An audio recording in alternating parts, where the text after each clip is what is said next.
Hello అండి. అందరూ ఎలా ఉన్నారు? నేనైతే చాలా బాగున్నాను. మీరు కూడా చాలా బాగుండాలని కోరుకుంటున్నాను. ఇది నా మొదటి వ్లాగ్ అండి. అండ్ ఈరోజు మా ఊరి అమ్మవారిని పరిచయం చేయబోతున్నాను. మా ఊరి గ్రామ దేవతల్లో ఒకరైన ఎల్లమ్మ తల్లి టెంపుల్ మీకు ఈరోజు చూయించబోతున్నాను. మేము గుడికి వెళ్ళిన రోజు నేనైతే ఈ వ్లాగ్ తీశానండి. గు గుడి చాలా బావుంటుంది. అండ్ ఆ రోజు మంగళవారం కాబట్టి చాలామందొచ్చారు గుడికి. మీరు కూడా చూసేయండి. ఇంకా ఆహ్, నాకు సపోర్ట్ చేయండి. ప్లీజ్ ఛానల్‌ని సబ్స్క్రైబ్ చేసుకోండి. మనం గుడి స్టార్టింగ్ వచ్చేసామండి. ఇది ఎంట్రన్స్‌లో మేము బైక్ దిగుతున్నాము అక్కడ. మా వారు బైక్ డ్రాప్ చేశారు. ఇదంతా గుడి స్టార్టింగ్ అండి. ఎంట్రన్స్‌లో ఇలా ఉంటుంది. ఆ రోజు ట్యూస్‌డే కదా! చాలామందే ఉన్నారు. ముందు గుడి ముందున ఇట్లా ఫస్ట్ తులసి కోట ఉంటుంది. తులసి అమ్మవారు ఉంటారు. తులసి చెట్టు ఉంటుంది. ఫస్ట్ అక్కడికొచ్చి అందరూ మొక్కేసి లోపలికెళ్ళిపోతారు అందరూ. అందరూ అటు వెళ్తున్నారు చూడండి. పిల్లలందరూ ఆడుతున్నారు. ఆ రోజు ట్యూస్‌డే కావడం వల్ల చాలామంది వచ్చారు. అందరూ అలాగే చూస్తున్నారు నన్ను వీడియో తీస్తుంటే. స్టార్టింగ్‌లో అమ్మవారి గుడి అండి. గర్భగుడి లోపల ఎల్లమ్మ గుడి. అందరూ మా ఊర్లో చాలామంది ఎల్లమ్మ దేవతకి బోనాలు తీయడము అండ్ వంటలకు రావడం కూడా చేస్తారు. అమ్మవారైతే చాలా పవర్‌ఫుల్ అండి. అక్కడ ఉన్నామె కూడా తీసుకోండి వీడియో అని చెప్పారు. ఇక్కడ ఫోను అడ్డం పెట్టి తీశానండి. అప్పుడు లోపల తీసుకోమన్నారు గదా అని నేను కూడా లోపలికి వెళ్లి తీయలేదు.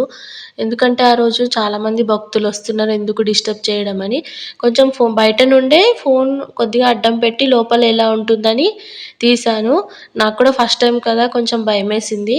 అండ్ నేను మళ్ళీ ఇంకోసారి వెళ్ళినప్పుడు క్లారిటీగా తీసి చూపిస్తాను లోపల కూడా. లోపల మొత్తం కింద విగ్రహాలు పైన ఇట్లుంటుంది. అండ్ ఇంకా బయటకొచ్చేస్తే బయట నుంచి అందుకే తీయలేదు. చాలామంది ఉన్నారు కదా! బయట చూడండి. బయట కూడా నేను తీశాను గుడిని. గుడి చుట్టూతా ఇలా ఉంటాయి. అక్కడ అమ్మవారికి ఒడిబియ్యం పోసిన చీరలు ఎవరైనా తీసుకుంటారని అక్కడ పెట్టారు. గుడి చుట్టూరా ఇలా విగ్రహాలతో ఉంటుంది గుడి. అండ్ ఇక్కడ వెనుక వైపు అందరూ వంటలు చేసుకునే వాళ్ళు, వంటలకొచ్చిన వాళ్ళందరూ అక్కడ వంటలు చేసుకుంటారు. గుడి చుట్టూతా ఇట్లా ఉంటుంది. చాలామంది ముడుపులు కూడా కడతారండి. గుడి చాలా బావుంటుంది. అసలు వెళ్తే గానీ సాయంత్రం కానీ గూడా రాబుద్ది గాదు గుడి దగ్గర నుంచి. ఎంత బావుంటుందంటే అంత బావుంటుంది. అండ్ గుడి పక్కనే కింద పుట్ట ఎల్లమ్మ ఉంటుంది. ఎల్లమ్మ గుడి దగ్గర కంపల్సరీ పుట్ట గూడా ఉంటుంది గదండీ! పుట్టలో కూడా అందరూ నాగుల చవితి రోజు పాలు పోయడానికొస్తారు ఇక్కడికే. మేము చిన్నగున్నప్పటి నుంచి చూస్తున్నామండి. ఆ పుట్ట అంతే ఉంది గానీ కొంచెం గూడా చెక్కు చెదరలేదు. నేను పుట్టినప్పటి నుండి కూడా ఇప్పటికి గూడా అలాగే ఉంది. ఈ పక్కన ఉన్న దేవత విగ్రహాలు తర్వాత కట్టిర్రు కానీ ఫస్ట్ అయితే మొత్తం ఇంకా పెద్దగా పుట్టనే ఉంటుండే. ముందు ఈ నాగదేవుని విగ్రహము, అమ్మవారి విగ్రహము అవి తర్వాత కట్టారు. ఇక్కడ అందరూ పూజ చేస్తున్నారండి. ఆ రోజు ట్యూస్‌డే కావడం వల్ల ఇక అందరూ పుట్టను కూడా సందర్శించుకుంటారు. ఇంకా వెనక సైడ్ పెడితే అందరూ వంటలకు వచ్చిన వాళ్ళు చెట్లయితే ఉంటుండే. అంతకుముందు చెట్ల కిందనే వంటలు చేసుకునేవాళ్ళు. ఇప్పుడు వాళ్ళు రేకుల షెడ్ వేయించారు. ఇక అక్కడికొచ్చిన వాళ్ళందరూ రేకుల షెడ్ కిందే వంటలు చేసుకోవడం, అక్కడ మటన్ కొట్టడం అవన్నీ చేస్తారు. అసలు ఎంతోమందొస్తారండి. అసలు వెళ్ళబుద్ధి కాదు అక్కడి నుంచి. మళ్ళీ పక్కకి గూడా ఇంకో గుడి ఉంటుంది. పక్కకి గూడా ఎల్లమ్మ గుడి మధ్యలో చిన్న విగ్రహాలు గ్రామ దేవతల విగ్రహాలు ఇంకా ఉంటాయి. చూడండి ఇక్కడ అందరూ పూజ చేస్తున్నారు. గ్రామ దేవతలకు అందరూ ఆ రోజు గుడికొచ్చిన వాళ్ళందరూ కంపల్సరీ అన్ని దేవతలకు పూజిస్తారన్నట్టు. మనం ఎక్కడికెళ్ళినా ఏం చేసినా ఫస్ట్ అయితే గ్రామ దేవతల్ని పూజిస్తామండి.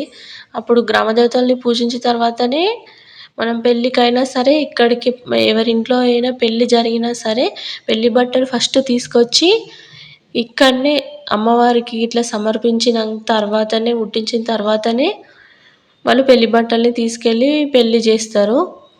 ఇక్కడ అందరూ కొబ్బరికాయలు కొడుతున్నారు. ఎల్లమ్మ గుడి పక్కనే ఇంకో గుడి కూడా ఉంటుందండి.